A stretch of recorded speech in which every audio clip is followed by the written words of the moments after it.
Hi, and welcome to the Growth Talks podcast. It's a place where you can find advice, tools, techniques, suggestions, and so much more on personal and professional growth from experts coming from these areas. My name is Nejna, and I am a business coach and a leadership trainer and your host for today. It is such an honor and a pleasure to present my guest for today's episode. She's a fellow coach and an amazing woman.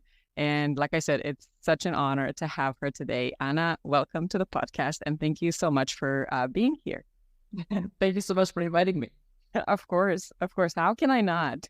Especially around the topic that we're going to be talking about today. Can you briefly introduce yourself before we go into the whole topic for today's podcast? This is like the most difficult part because I can start with, I used to be a dentist many years ago. And then I decided to switch completely because I was super unhappy with my career at the time, did my master's studies. And then I actually built my career in Switzerland. So I moved countries and I built my career actually working in a healthcare company, more precisely dental company.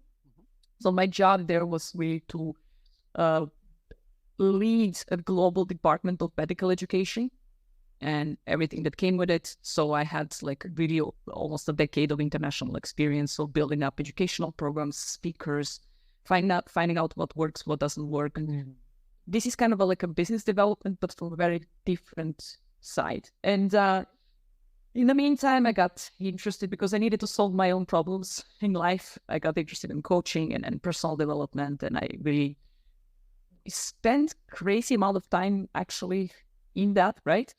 Then I wrote a book, which was basically my attempt to kind of get all my experiences, like being in the personal development world, healthcare world, doing martial arts on the side. So kind of like, and building this up for a book. And then from book, suddenly, step by step, a new career started to emerge, right?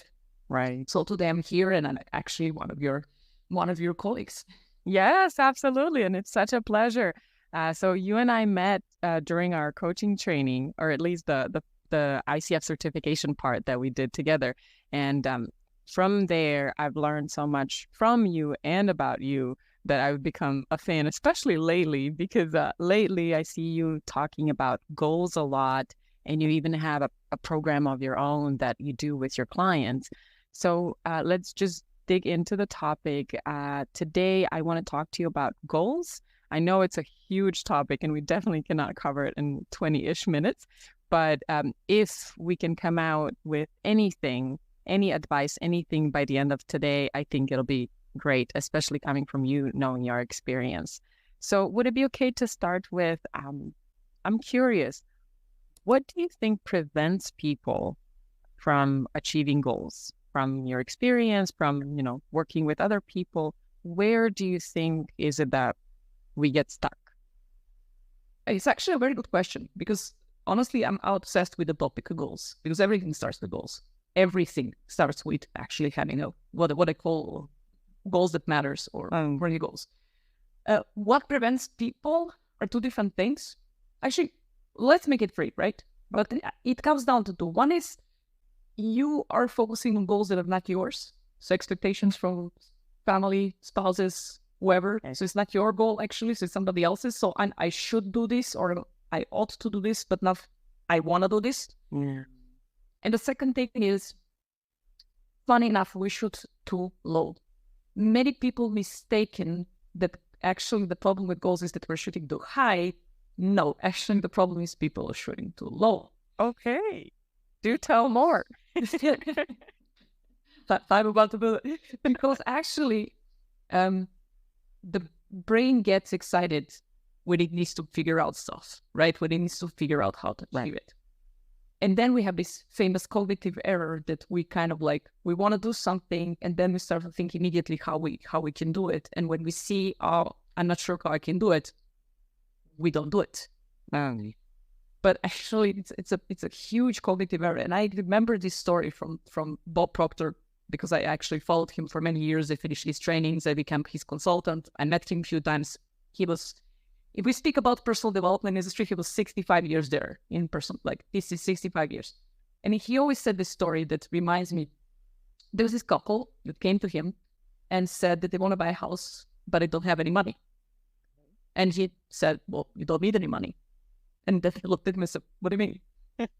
You never decided to buy a house. Once you make a decision, you will figure out how to do it. Okay. And I always remember that because funny thing is, we actually, even if we think a little bit high, we immediately start to figure out, instead of actually waiting until the decision is made, we start to figure out how, and then we go down. So the problem with goals is either it's not ours or we're shooting too low. And we're shooting too low because we make this cognitive error of trying to decide how before we make a decision. But I think the most important sentence of today probably is, if you set a goal and you immediately know how to reach it, it's a wrong goal. Point. Hey, I would have to agree, even though I don't have as much experience as you do. But yes, I think the purpose of a goal is to figure out how, not to know already. And then, you try it and you make mistakes and you learn along the way. So if you know immediately how, I would agree. It's probably something you're going to be procrastinating on or not even going after. Yeah, purpose. The sole purpose of the goal is to grow or to transform. And there is no growth if you already know how to do it. Right. So this is the sole purpose. The purpose of the goal is to become a person that's able to achieve it. Getting the goal is byproduct of the goal, but this is not a purpose. Ooh, I love this. See, this is why I invited you over. I love this. We're like 5 minutes in and you're already sharing so much. That's great. So let me see if I got this right. Or actually, no, let me ask you a question. I know a lot of people talk about the intention. So it is the intention that matters when we're setting a goal. Is this something that you also agree with from your experience in the process? Oh, yeah. I remember, again, working with so many amazing people that are so much more successful than me, right? And they always speak about this, like they speak about intention and committed decision. And I had to, not being a native English speaker, I had to Google what intention means. And intention basically means purpose behind action. It's your why. Okay. Why are you going into this? So intention is very important. Also, when you're doing your coaching calls, like even this small stuff, if you go in with the intention that you are the person that's able really to influence somebody, and this is probably their most important hour of today, it's a completely different session. So yeah, you're right. Intention, or the purpose behind what we're doing, is such an important thing. Right. To be honest, I never actually looked up intention. And thank you so much for sharing this definition of it. It's very interesting, and it absolutely makes sense because I also talk a lot about why, and we all know that unless you know why you're doing something, you're probably it's not that you can't do it or that you won't do it, but it probably won't be as meaningful as it would be when you know why you're doing a certain things. Plus, you'd be more motivated to keep going if you have your why. And also, your why is there kind of when shit hits the fan. Your why is there when everything goes bad and you need a reason to remember why you're doing this in the first place. Like this is the very, very important point. So definitely quite an important thing. Great. Well, thank you so much for sharing all of this. Now, I want to talk a little bit about your method. So when it comes to goals, you have your own program, and correct me if I'm wrong, but it is called Grow, right? Yeah. And I'll type it down for everybody to see and they can look it up. But can you tell me more about what Grow is and maybe why you chose to go with that? So it's quite an interesting thing how that happened, because I actually, like, there is a lot of different frameworks you can use to help people to grow or to achieve goals, right? Mm-hmm. For me, this is still a very fluid and flexible framework. Mm-hmm. But why it exists to remind me and to remind my clients that there are a few fundamental things you have to have if you want to grow, right? Right. So these are like the few fundamental parts you need to have. I think we spoke once before, but I love to look at different things and try to kind of see what is the mutual thing between them. So I would go out and look so many different resources and try to realize, okay, what is the one thing everybody speaks about, right? Right. And these are the 4 things that I figured out. So it's less of a framework. We can say it's more of a methodology, but it's very fluid in a way. It's like we have to have these 4 things, and maybe you have one, but you don't have the other 3. Right. And maybe you have 2 but basically grow, every letter stands for something, right? Mm-hmm. It's that if you want to grow, first thing, goals that matter. Like significant goals are fundamental point. Everybody agrees on it. There is no author in the world that would say, oh yeah, sure you can grow, but like goals are not goals. Right. Right? Then the second point is removing mental obstacles. Again, everybody agrees throughout the different training programs, industries, whatever. Things that got you to where you are today, your way of thinking might be the sole reason why you cannot go first. So you have to remove certain mental barriers about what you think you can do, what the world is like, right? The third point is, so the second point is more like mental of how you deal with your own paradigms. Okay. Kind of like limiting beliefs, understanding them and removing them, right? Okay. The third point is external. How are you dealing with external issues? So I call it O from row, overcoming adversity. So what do you do when stuff is really like, what do you do when you have limitations? What do you do when, you're about to launch your product and then you realize the competition launched it? Right. This is a lot of different issues, and being able to use the adversity to your advantage. It's really something you practice. It's not something you're born with. And you practice it actually by being in these adversity moments. So people become super proficient in overcoming adversity when they're actually in adversity. So this is very much experiential based thing, right? You want to go through it? Well, you have to go through it. Exactly. It's like nobody made a good captain on a peaceful sea. Oh, yeah. Adversity. Yeah. Right. And the last thing is, I call it work with wisdom, W, which is, it's all about, first of all, taking massive action. Second of all, having this process, this thing that allows you to move every day and kind of overcoming inertia, getting the momentum. And then the third thing is measuring. You measure your results, you're twice as likely to achieve your goal. That's kind of, there was a study actually, I think they did work with, 500 companies. And they kind of tried to measure, like the companies that actually measured the results, they were twice as likely to achieve their goals.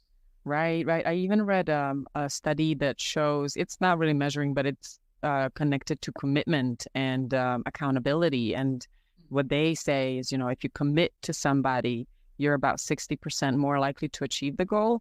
But then if that person holds you accountable, I think the number was 93 or 94%. So it's ridiculous. And we don't, it's such a small thing, as in check in with a friend, share your goal with a friend, and then have them ask you about it from time to time. Even that small thing helps.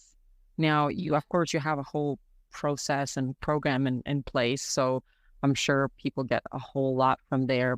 I have a question. As you were talking, the adversity part that you mentioned, how connected is that with resilience? It kind of resonated. That word came to mind as you were talking about adversity. Does it have to do anything with resilience at all? It has to do a lot with resilience, but I didn't even go even step forward. Like, because again, I googled the resilience, right? So it's like you're being able to return to the state before. Right. If you're highly proficient, you're not even able to return the state before, but even do the evolution, like go the step forward. So imagine if you overcome adversity, not able like just to bounce back, but to bounce back and to go even more. Wow.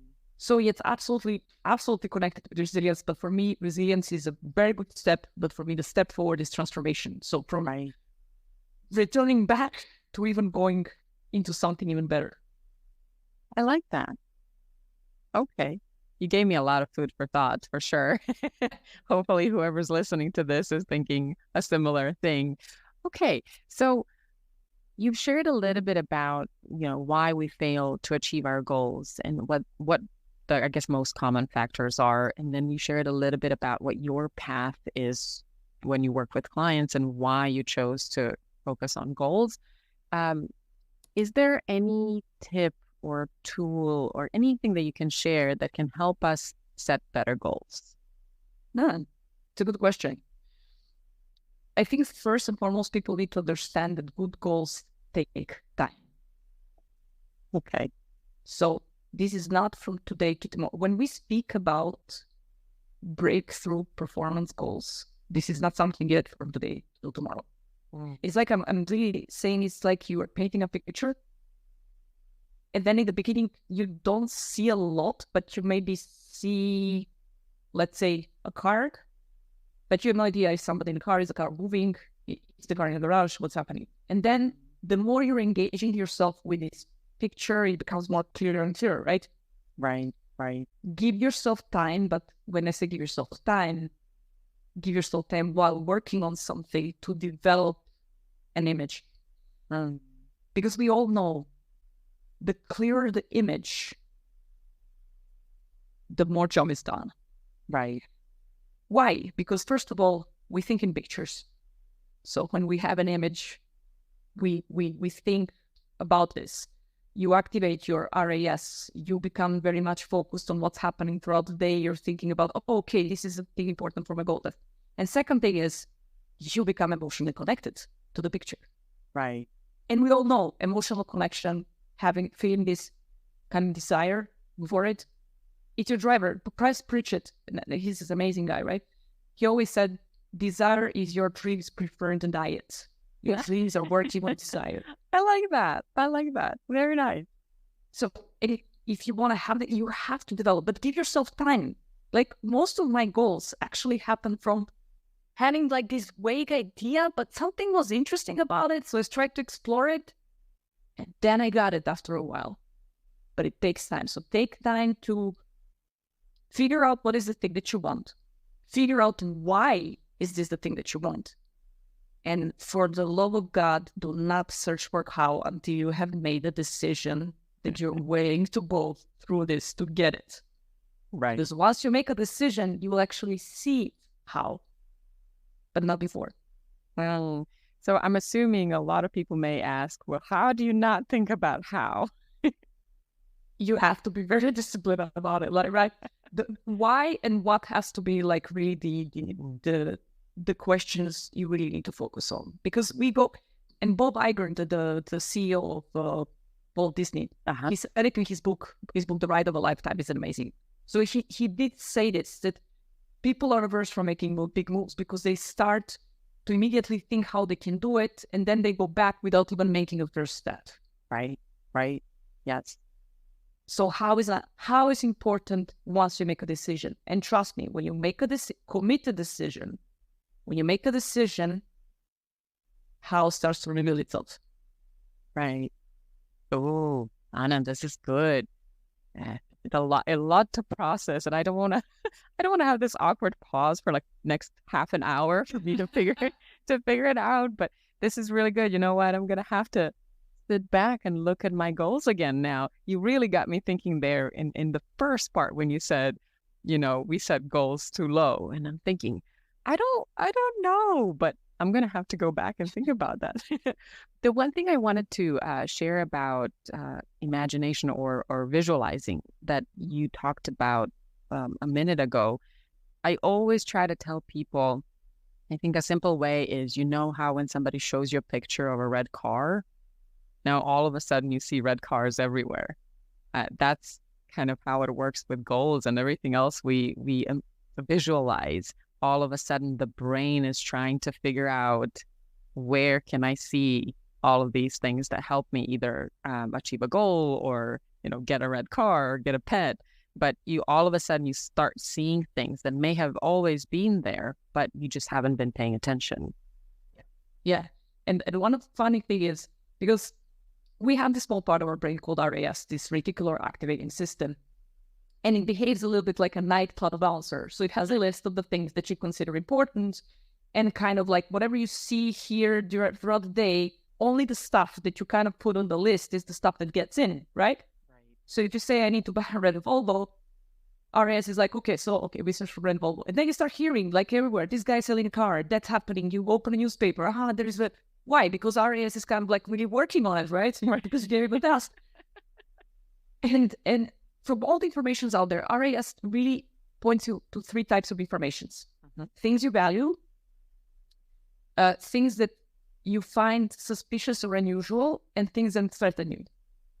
So, and it's always there for these 3 types. So yes, the more clarity in the image and the more emotions to it, RAS is more clear with what are you. So this is it. It is a picture you're searching for. Okay, let's go find you that picture, right? Right. So it's amazing. Imagination, visualization, whatever. It's an amazing tool. Right. So part of it, let me see if I got this right. First, we need to be clear on the why and what, as in what we want to achieve and why that matters to us. And then we'll give time to our brain to figure out how it wants to achieve it, which doesn't necessarily mean that you'll have all the answers right away as you get started, but you kind of build along the way. Did I get that right? Yes. And the thing is, just like keep yourself engaged with your goal, because you take the first step. And then sometimes, of course, you have to understand, like when we go, it's not always that we experience success, right? We fail, and then you have to kind of learn from failure, because that's actually the most amazing thing. Like failure can be very much a gift if we understand how to utilize it. So you have to understand, okay, failure will come, okay? We're coming adversity, right? So let's go. Or for example, I cannot do this. So you have to remove that. So yes, the most important point is they engage with the goal and they engage with the activity connected to, okay, I'm moving towards, even if it's a small thing, just moving towards, right? And it will come. Right. Yes, I was going to add, it doesn't mean necessarily that we have to stay inactive until we figure out how we want to do it, or, what exactly is it that we're searching for. So there has to be activity on our part, because just because we imagined a red Volvo, it's just not going to magically appear in front of our doorstep, right?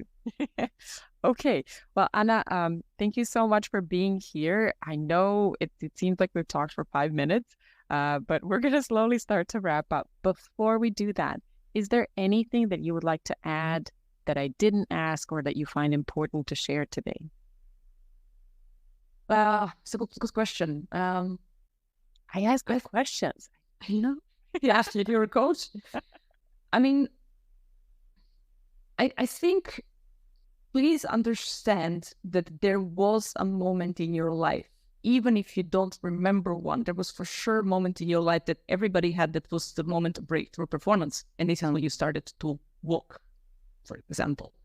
So you didn't know how to, because crawling or walking is not just about crawling, it's a completely different way of moving, right? This was a breakthrough performance. So we are, as people, we are programmed to do these breakthrough performances. And I understand that after the age of 30, life hits you, the reality hits you, and then it becomes a bit more difficult to have this kind of big, crazy dreams. But eventually, this is the only thing. Pursuing those is one of the rare things that makes you feel alive.